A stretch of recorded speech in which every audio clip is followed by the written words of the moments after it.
words that are written in it. I receive the blessings from it, and I can achieve all things through it. You know, how many of you have somebody in your life that is really an encourager to you? I mean, every time you see them, they're always lifting you up, encouraging you. No one? No. You know, and then, with that being said, that's a very honest response. We don't have a lot of people in this society that is really encouraging. Negativity is kind of the norm of life. Everyone looks at how bad things are and how worse they're going to get. We live in a society where it's not very encouraging. You got some people that are threatening to leave the country, no matter who gets elected president. But have you ever mentioned something to someone and say you were super excited about it and you saw them and you couldn't wait to share with them, and the moment you shared it with them, they were just very discouraging about it. It kind of took that fire that you had and kind of extinguished it. They say words like, why would you ever want to do that? What are you even thinking? I don't know what's going through your head. And then the sad thing is eventually we start to think those thoughts ourselves.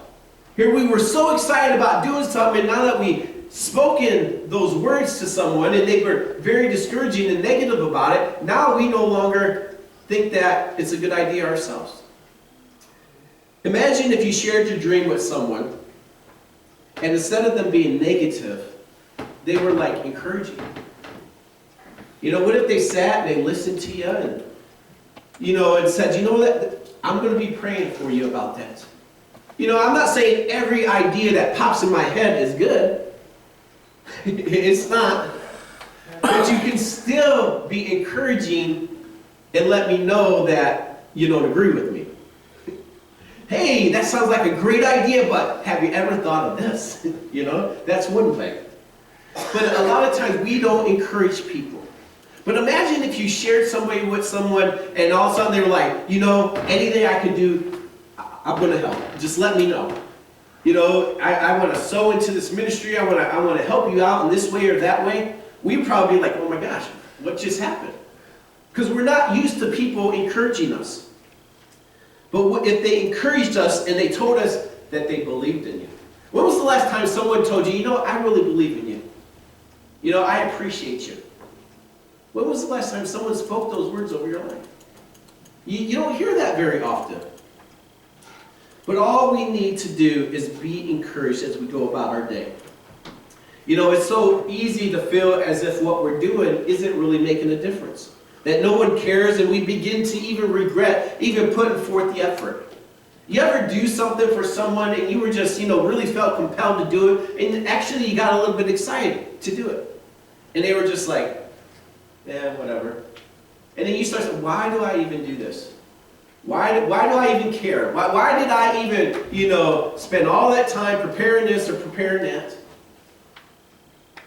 So how do we stay encouraged when there's no one else cheering us on? I mean, think about it. How do we do that? One way that I found to encourage ourselves is simply start to encourage other people. And that is the key. You pour into someone else's life. You encourage someone. You build someone up. You support someone. And guess what? What they're going to do? They're going to start achieving things in life. They're going to start being successful in life because they have you as a driving force helping them along the way. A lot of times we get in situations and we just get tired. And we just want to quit. And then all of a sudden someone comes alongside of us and just gives us that little boost that we need. And all of a sudden we're excited again. Has anyone ever started a fire? I did. But it starts to go down. And what do? You poke at it a little bit and you get those embers, right? Is that what they are, Bob? Embers, yeah. You get them stirred up again. All of a sudden the fire is back. And some of us, all of us need a fresh stirring. And we get that stirring by encouraging one another. And when you start to see someone succeeding in life, and then that encourages us because we know that we were part of that. Now, I'm not saying, someone gains success and you go up to other people and say, hey, listen, the only reason why they did that was because of what I did. I'm not saying, take the spotlight and bring it on you. But, being in the background, seeing this person succeed in life and being happy, and just knowing that you were part of that. You helped encourage them along. You helped make a difference in their lives so that they can go forth and make a difference in other people's life. You see, there's nothing more rewarding than seeing others happy and knowing that you were part of that happiness. 1 Thessalonians 5:11 says, therefore encourage one another and build one another up. Scripture tells us that we're to go forth and we're to encourage one another and build one another up. When was the last time, don't answer, don't want to embarrass you, you built someone up? When was the last time you encouraged someone? That's not very encouraging, Jeremy. But when we start to feel as if, all this negative vibes around us, and, we start to think that, we're going to lose this battle. No more is it going to be a victory, but it's going to be a defeat. How many of you like to lose? Does anyone like to lose? No one likes to lose at anything. I don't care if it's a simple game of bingo or if it's the World Series. No one wants to lose. We're always fighting battles in life. Constant battles. And sometimes you might lose some of the battles, but in the end, you're going to win the war if you have God on your side. But we're constantly fighting battles. Whether it be fighting for your employment, fighting, for a relationship, battling a disease or a sickness. We're constantly in a battle. But what we need to be mindful today is it doesn't matter the outcome. With God on our side, we can have the victory. You see, we think that if things don't turn out the way that we expect them to turn out, or things don't move as quickly as we would like them to move, and then it's just a defeat. This is just how things are, because we have our ways of our vision of what we think victory should look like. I ask people all the time, one of my hospice questions I got to ask people is, or to find out, is if they felt as if they lived a meaningful life. And some people are like, oh yeah, I had a real nice house. Well, that doesn't make your life meaningful. Or yeah, we had, 2 fancy cars. That doesn't make your life meaningful. You see, it doesn't matter what you attain in life. It says, what does it profit a man if he gains the whole world and he loses his soul? And so, to live a meaningful lifestyle has nothing to do with money. And if you have money, it doesn't mean you're happy. You know how many rich people take their own lives? And so, we need to know that we have victory today. We've convinced ourselves that if we don't finish first, if we don't hear the answers that we're expecting, if things don't turn out the way we want them to, and then it's just a defeat. It's a disaster.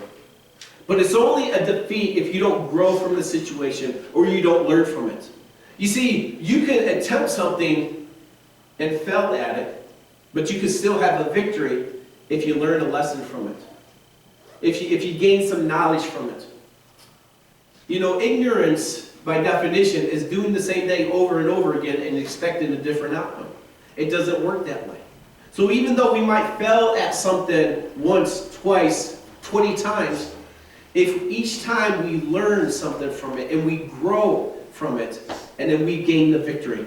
You hear many times that people who don't come in first place say that they were just excited to be part of the experience. You ever hear that? Oh, it was just nice being here. And I'm like, yeah, right.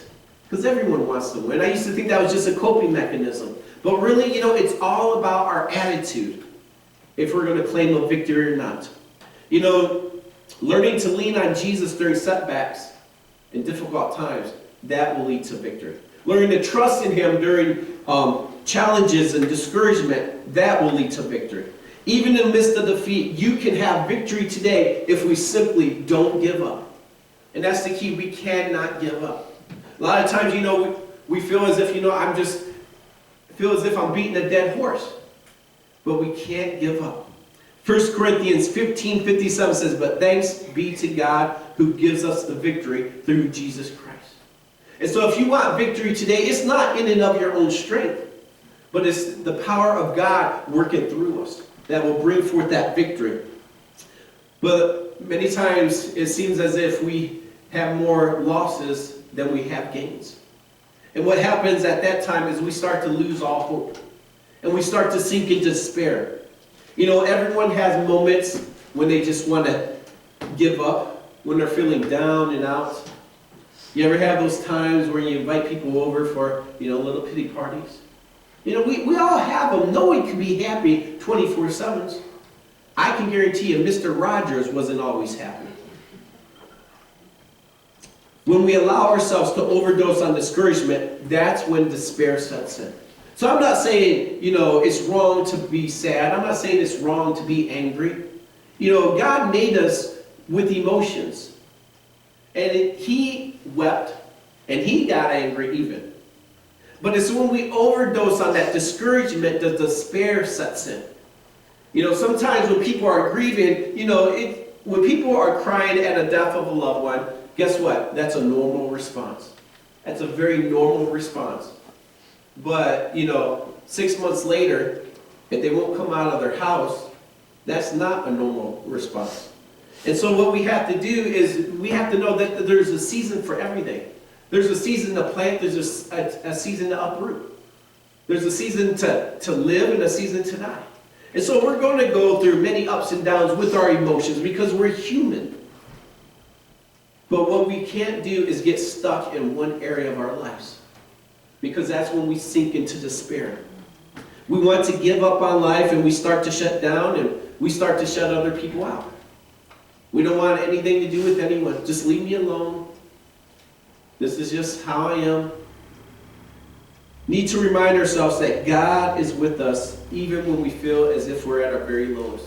God is there for us. He's never going to leave us. He's never going to forsake us. He says He's a friend that sticketh closer than a brother.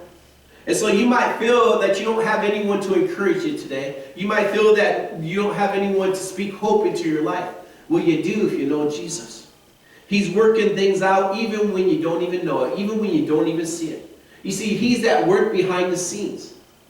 A lot of times we think, where are you, God? Why did you forsake me? Even David in the book of Psalms, you can read, here was a mighty man of God. And at times, he was crying out, where are you, God? Why are you allowing all this to happen to me? So you could question God. Believe me, He's big enough to take it. But you need to know that God is always with us. We have to have faith that God's going to work things out. And faith is what gets us through each day. Remember the story I told you of the man who was walking the tightrope across Niagara Falls? You guys remember that one? If not, I'll tell you again. But anyways, this man was walking this tightrope, and then he grabbed a wheelbarrow, and he walked this wheelbarrow across the tightrope. And then he said to the crowd, do you believe I can put a man in this wheelbarrow and walk him across? And the crowd was like, yes, we believe. And he says, can I have a volunteer? No one volunteered. Because truly they didn't really believe. You see, you might think you believe today, you might think you have faith, but you really don't know how much faith you actually have until it's put to a test. Until you're faced with a dilemma in life. Until there's a mountain staring you right in your face. But God says, listen, all you need is the faith, a grain of a mustard seed, and you can move mountains. Many times, we can feel as if we're lonely and no one cares, but placing your trust in God and surrendering the situation to Him is the difference from living a life of despair from living one of hope. We can start to feel as if things are just passing us by, and you ever feel as if you drew the short end of the straws? We start to add up all our failures, and we just want to throw in the towel. We just want to say, forget it. I'm done. This is just not going anywhere. But it's at that time, that in that moment of desperation, that we cry out to God. It's that time God reaches down, He pulls us up, and He restores our hope.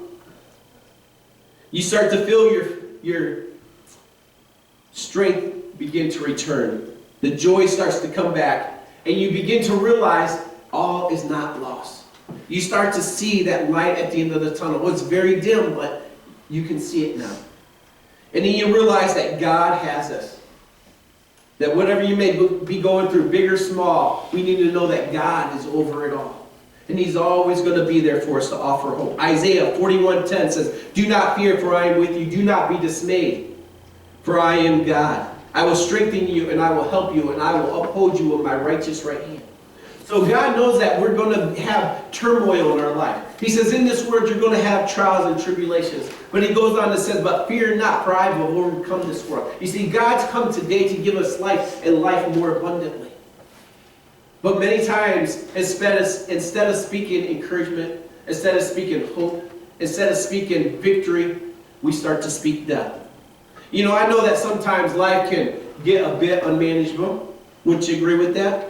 Our days can be hectic and we can get put in a bad mood in just a moment. But when we are upset or frustrated, that's when we start to speak death. This isn't ever going to work out. I don't know why I even bother. What's the use? And then we just start to speak death over the situation.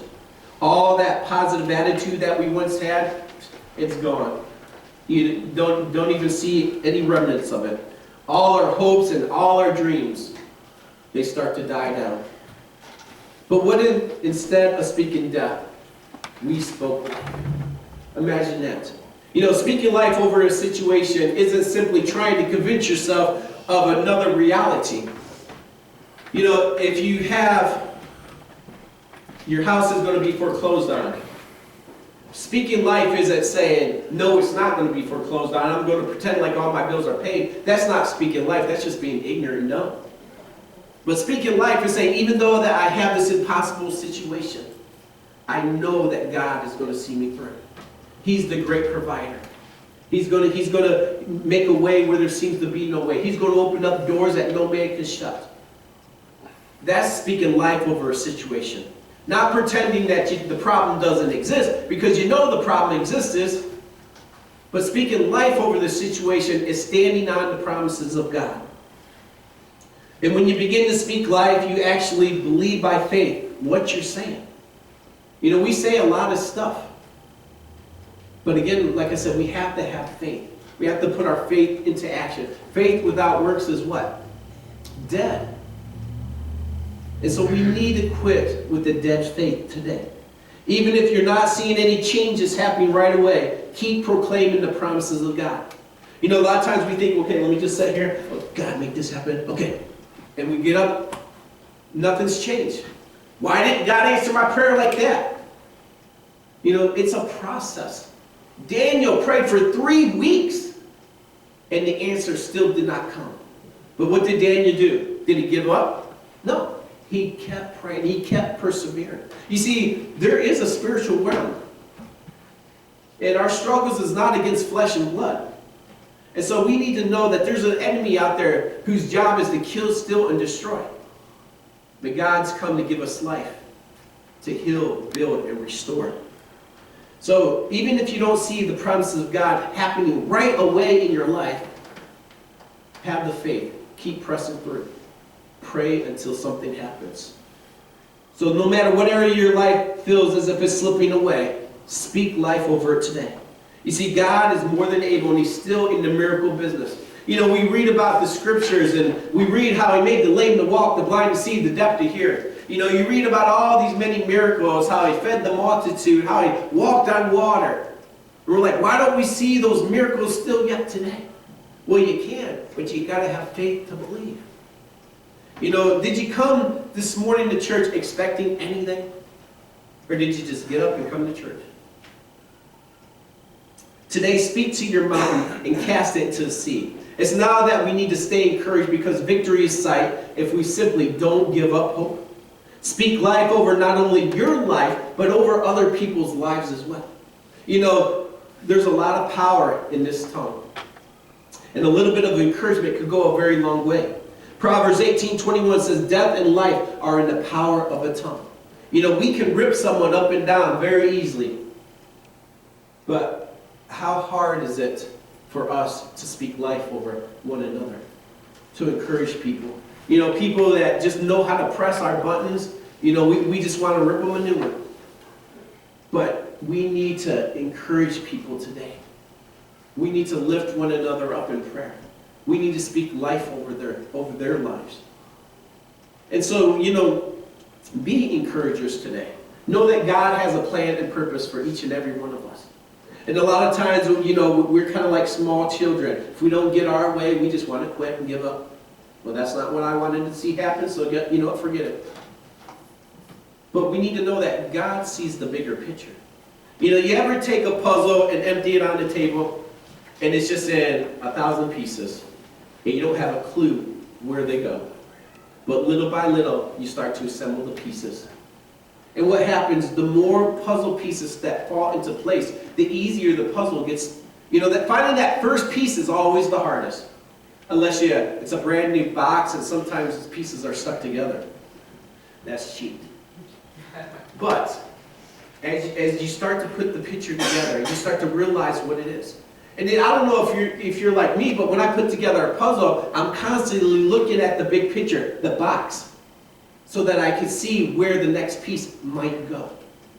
And that's what we have to keep in mind. Even with these two churches, Church of New Harvest and Divine Destiny, we got to keep an open mind. We got to know that God is putting together the pieces the way He sees them fit. Guess what? People are saying you're giving up the church. No, this church was never mine to give up. This is God's house. And that's how we need to view it. God has great things in store for all of us. And we just simply have faith to believe it today. And we got to speak life over one another. Again, with a restaurant example, I don't know, maybe I'm hungry. But anyways, if a new restaurant opens up and you go up to people and tell them, don't go there. Service is horrible, the food is bad.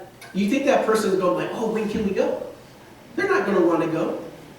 But if you go to somebody and say, hey, listen, I got to tell you about this new restaurant that opened up. Oh, the food is amazing. The customer service is great. Would you like to come with me?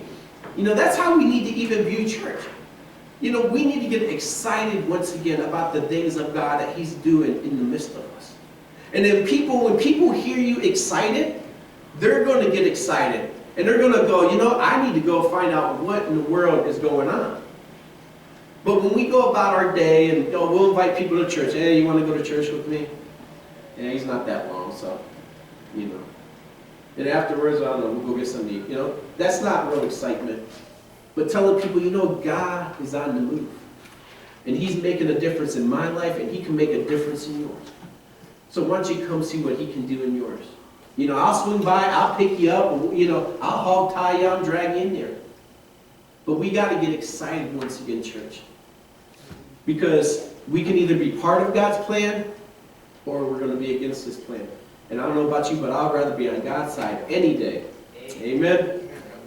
Amen. We're going to go ahead and close in prayer. Does anyone need prayer this morning? Yes. Sure, go ahead. I'm sure that most of you know that we lost a family member last week. This is a prayer